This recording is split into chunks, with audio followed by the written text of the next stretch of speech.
I'm only going to introduce myself this one time because I haven't made a video in a little while. I plan on uploading a little more frequently, but my name is David Bronner. I own Fish Visions Media, and we're a top to bottom agency for real estate media. And so this is not my first subject, but this is my real estate gear as a 21-year-old real estate agency owner, videographer. So the first thing I'm actually gonna grab is my most recent pickup, which is this bad boy. You're kind of in my office space right now. And again, I don't plan on just doing gear stuff. I know all the tech gear nerds love this. And you're just at a decent angle on a gimbal on my desk, so I apologize. But I'll grab you guys actually for a second. Apologies for the dirty desk. But this is a Mavic 3 Classic. Now, I'm gonna flip. The reason I just picked up the Mavic 3 Classic was because I actually just sold my Mavic 2 Pro. And for what I was doing and for some of the tracking options, it was a great drone. I sold it for about $700. I bought it for about $700. I sold the kit for about $700. So I only lost, after fees and everything on eBay, I only lost maybe $50 or something like that. So I obviously wanted something with a screen because I was just using my phone. And the better tracking options for Spotlight. I believe their Spotlight option is the one I planned on using most often for real estate media. So basically this remote was actually a lot lighter than I thought. And I didn't know that it had an internal zoom feature, which is this rocker right here. But otherwise, everything's good. I don't know if some of you guys may have had this issue, but the control, like the tapping on the remote, is physically a little slow. I know it's not an iPhone that's built into this, but it is a little slow when tapping. And they came with these. Again, I wanted the Hasselblad camera on it. So I believe these are Polar Pro CPL NDs. So I believe there's a 8, a ND16, and an ND32. The ND8 is on here right now. It came with 3 batteries, this whole case, and I got it for the whole steal of $875. I think he said this drone only had about, I don't even believe it was 10, but he said 10 hours of fly time on it. But here's the drone. It has, again, the case on it. I'm not going to take it out too much. The camera, again, right there. Just a single camera. I didn't go with the Air 3 or anything like that with the dual cameras. I really wanted the Hasselblad sensor on this and not just the DJI sensor. So basically this altogether is about a $1,500 package, even just used on eBay still. And I got it all for the steal of a price of $875. So where I'm trying to get my gear at this point, kind of starting an agency in real estate, but also just being a real estate videographer is, I feel like most people want to get to this point to where you are comfortable with all of the gear you have and you don't feel like you have to upgrade it for a long time. That's kind of where I'm trying to be at right now, because the reason I bought this, actually semi-recently, RS3 Pro Gimbal, is because before I had the RS3 Mini, and it actually did hold my FX3, which I'll show you in a second. But I just wasn't comfortable with some of the shots I was getting. I wanted to be confident in the stability. Because the thing is with me, I rewatch every single shot that I take. Sometimes you get the little movements or it wasn't as smooth, so I wanted to make sure I bought something that could definitely handle the weight of an FX3 or more. So I got this again, I believe for a pretty good deal on Facebook Marketplace. I think I got it for $400, $500, $600, something like that. I think it was $450. I'll say $450 or $475. Maybe $425. Pretty much brand new, came with the box. I got the Ronin grip and yeah, practically brand new. And I mount it on the FX3. I do only own a 1-camera system right now, and that is the FX3. Now, if you are into real estate media at all, I do follow Studio 910. academy. So I do follow a lot of the things that they say and teach, whether it's sales, personal brand, or even gear. So this is the FX3. This is my mount for my gimbal. I actually have two cards here. I did just recently get two CF Express Type A cards.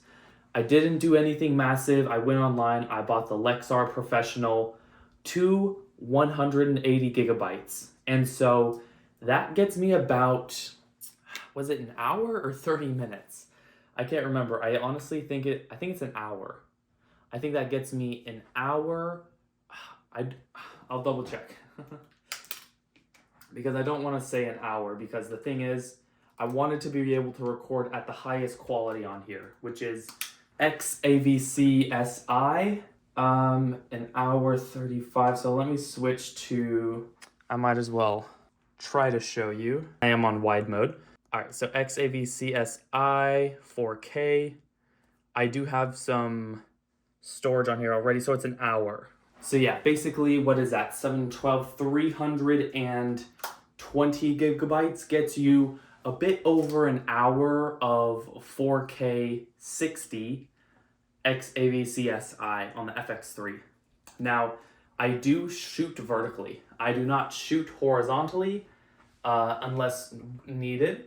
But because most of the things I do is for personal brand, it's for real estate or realtors that either have events that, honestly, social media might be the better way on promoting your home compared to actually, fortunately, just posting your, home listing video on Zillow. So what I run again is the FX3 body. I have a Condor blue cage, and my main lens will be a Laowa 12 millimeter 2.8.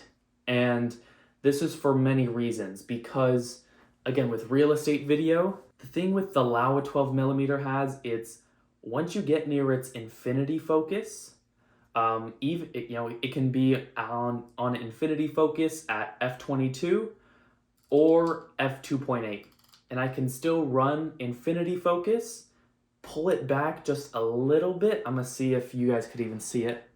All right, so infinity focus, maybe you see it, maybe you don't. It's a very important thing because, again, running on a gimbal solo, you can't check everything.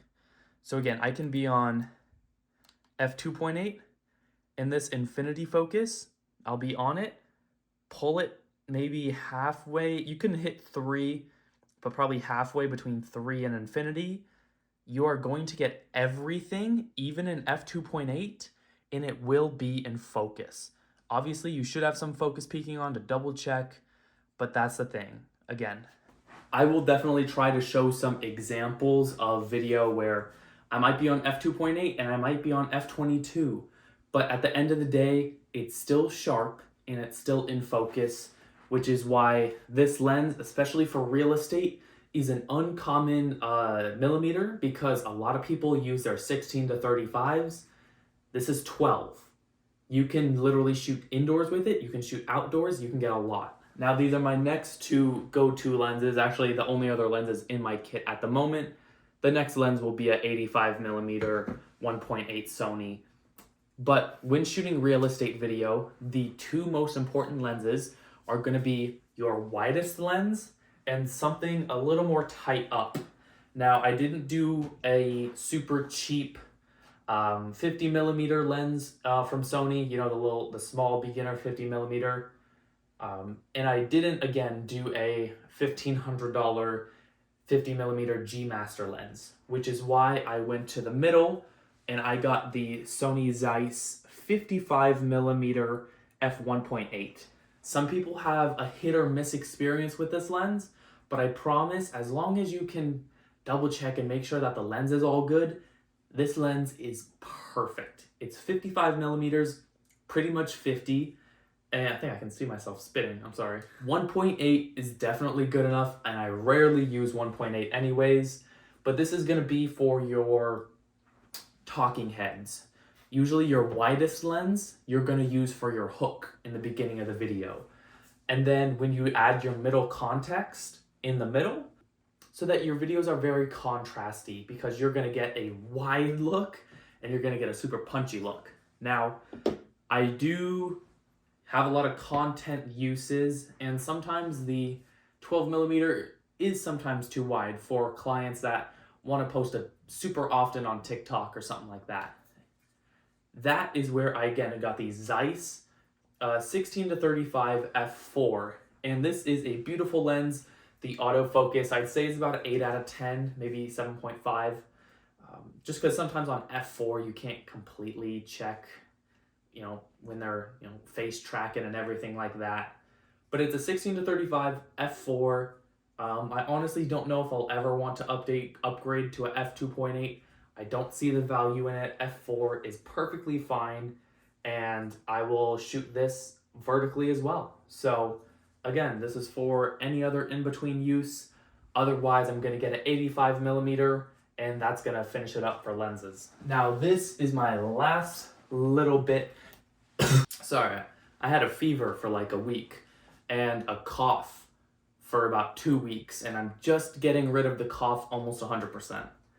But this are the Rode Wireless Pros, and I choose to use these for clients, whether they want to use the lav mic, or most often I'll even just attach them. But again, you get 2 lav mics that can record in 32-bit float when pressed on for internal recording. I'll set it up right here, so I'll show you the setup. So this is it. You have your, I'm sorry, I get receiver and transmitter mixed up sometimes. So you have your 2 different mics if you want to just use one. Again, it can hear me. I believe this is the transmitter. I'm sorry. I'm sorry. But again, records, oh my God. Records internally with 32-bit float, and you can attach a locking lav to this. That is the difference between these and the DJI mics that a lot of people see. The DJI mics can also now record with 32-bit float, but just raw audio if you listen to it.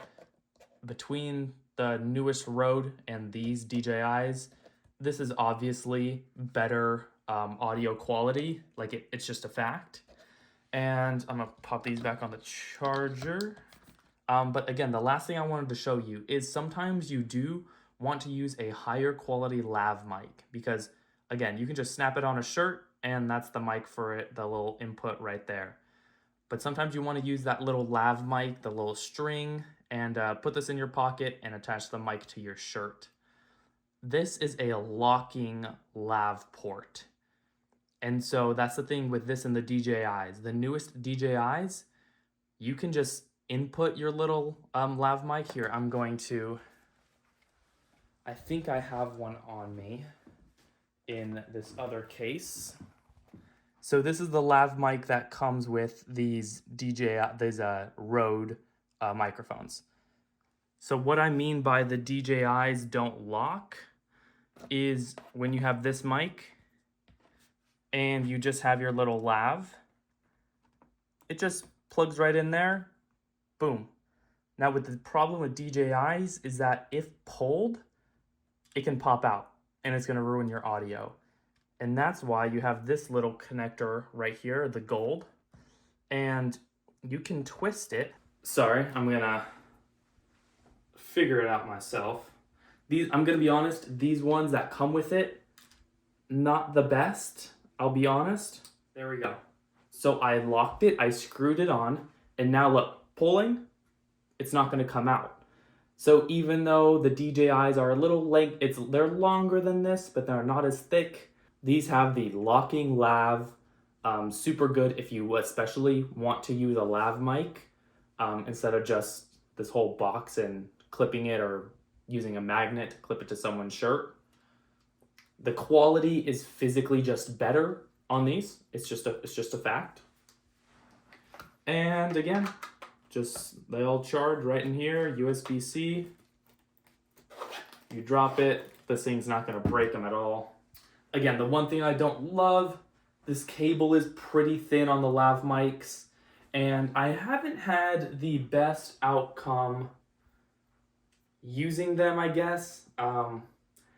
You know, clients don't seem to mind 95% of the time that I just use the lav mic and magnetic, you know, use the magnet to clip it to the inside of their shirt. One little tip with these is essentially in the film world, you would always attach the little mics to like this little, you know, your chest triangle. So it's like what, like here, here, here. So you're like kind of putting your microphone right there so that you get all the vibrations and the sound. So it just sounds great. But the thing is with these, they can get very general audio. So I honestly, I'm going to be honest, I lost both of the magnets for these mics. But if I had the magnet still, what I would do is I tend to clip it right here.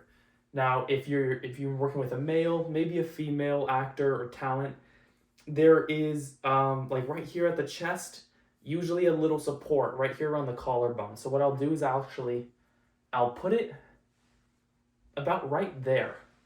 I don't even have the magnet on, and I could probably record this whole video with it just sitting right there because it's almost like a little shelf on your body. And people tend not to see it as much, but that's just, again, another little personal tip that I'll use. I have it all spread out on my office bed here. One other pickup I did seem to like is I do have a color checker passport now. I think there might be some sand in there or something. White balance always on point. Again, FX3, 12 millimeter, 55 1.8, 16 to 35 f4, Rode Wireless Pros, the RS3 Pro Gimbal, and the Mavic 3 Classic. Now that's my setup. Again, I have a bunch of other gear downstairs where I just have some shelves, but that is what I bring to every single shoot, whether I'm just shooting content or whether I'm shooting a $10 million listing. I'm from the Bay Area, California. If you're a realtor watching this, looking to actually grow your personal brand, to actually build a profit from social media content, I'll have all my contact info here and in the description. I'm from the Bay Area, but I literally travel all over California. That's what we do as a top to bottom agency. We do photo as well. That's also why I use the 16 to 35. I use that for photo. And the FX3 shoots amazing photos as well because I have an amazing photo editor and they turn out crispy every time. So hopefully I will see you guys in that next episode.